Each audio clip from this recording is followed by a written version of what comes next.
Hi everyone, welcome to the Spectrum Centre's YouTube video. We're launching it today because it's the 6th of October 2015, Bipolar Awareness Day. The aim of our video is to say an enormous thank you to all the people who take part in the activities at Spectrum, whether you're a participant, a member of our advisory panel, or one of the many other things that you people get involved with. It's a big thank you. We'd also like to introduce you to some of our staff and the exciting things that are going on at the moment. And after that, I'll let you know a couple of things of ways you can get involved in terms of the slides and through our website, Facebook and Twitter. So have a great day, guys. Happy Bipolar Awareness Day. Hi, I'm Zoe. I'm Spectrum Centre Coordinator. I'm usually your first point of contact with Spectrum, so if you send us an email or phone us up, it's usually me you'll hear from first. Just saying hi on Bipolar Awareness Day. Firstly, I'd like to say a really big thank you to all the people who took part in the REACT feasibility study. We had some really great results and some brilliant feedback from the people who took part, so thank you very much for that. So we're now running a larger online trial of the REACT intervention, which is designed to look at how helpful this intervention is for supporting relatives and close friends of people with psychosis or bipolar disorder. And we know that relatives and close friends provide a vast amount of vital care and support for their relatives with psychosis and bipolar disorder, but they often lack support and information that's aimed specifically at them. So with REACT, we're aiming to meet this need. So REACT is a free online supported self-management toolkit aimed specifically at relatives and close friends. It contains lots of really helpful information, an online forum where relatives can chat to each other and share experiences. There's lots of videos of people sharing their experiences and ways of managing common problems for relatives and close friends. So we're really excited to be launching this new project, and we really hope that you're excited too and that you would like to either be involved as a participant or perhaps in the research itself. If you would like to, then please contact me on the email react@lancaster.ac.uk or keep an eye on our Spectrum Centre Facebook page for more information. We just wanted to take the opportunity to say a massive thank you to all the people that have been involved in the IBPI and ERP online interventions. Both me and Adam can say that we've really enjoyed working with everybody, and we hope that all the participants have found it really useful.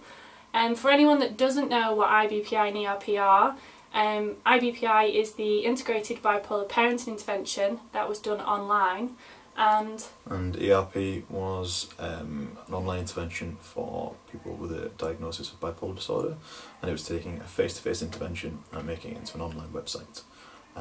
We're currently in the process of looking at all the information we've gathered from both of those projects, and we'll be in touch soon to let you know how we've got on with those. yeah, so keep supporting Bipolar Awareness Day.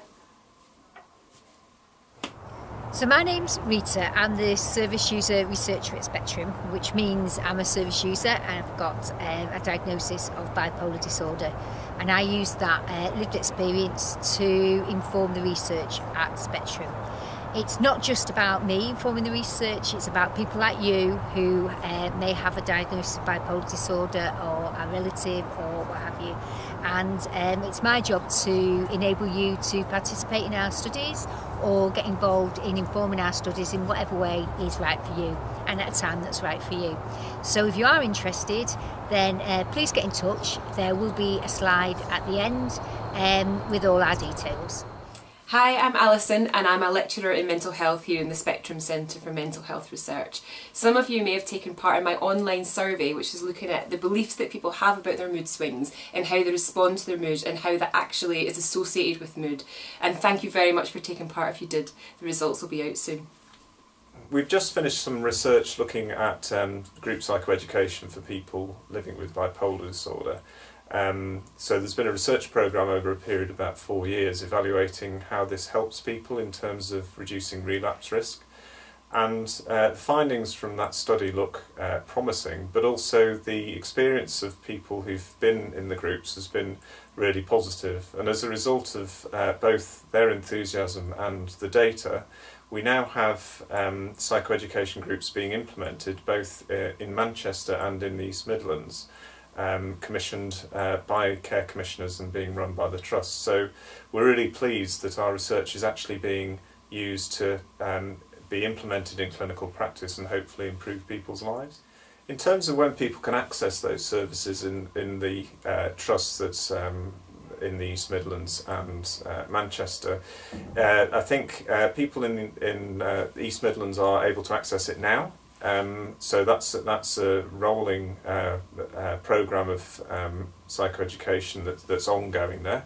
And in Manchester, the plans are to have the groups up and running over the next 6 to 12 months. So I think an important thing about the group psychoeducation intervention is that the people who deliver the intervention are a combination of clinicians and a service user facilitator. So that's somebody who has personal experience of living with bipolar disorder, who works with the clinicians to share information with people in the group and also engage with the discussions about how people want to implement the information that the group delivers. And that was something we thought was really important, so that the information wasn't delivered as if somebody was in a school classroom, for instance, but very much more delivered in a way that's engaging to people, offering people information that they can use as they wish, in a sense, and apply to their own lives. And certainly the feedback we've had from people who've been in the groups is that that role has been very important in feeling that people can actually engage with the groups and also see that that there are people who can live with this sort of experience in a constructive way. Hi, I'm Dr. Elizabeth Tyler. I'm running a study which is looking at developing a recovery-focused cognitive behavioural therapy for older adults with bipolar disorder. So I'm really interested in hearing from anybody that has either a diagnosis of bipolar or perhaps has difficulties with their moods and that's perhaps impacting on their life. And is over the age of 60, to please get in touch. I'll be recruiting for the study at some point towards the end of next year. You can find more details on the webpage and we'd love to hear from you. So I hope you enjoyed our Spectrum video. At the end, as I said previously, there is information about our Facebook page, our Twitter account, email addresses and contact telephone numbers of how you get involved. I hope we've inspired you enough to get in touch, either now or at another time. Think about us and we hope you'll get involved. Thank you for watching.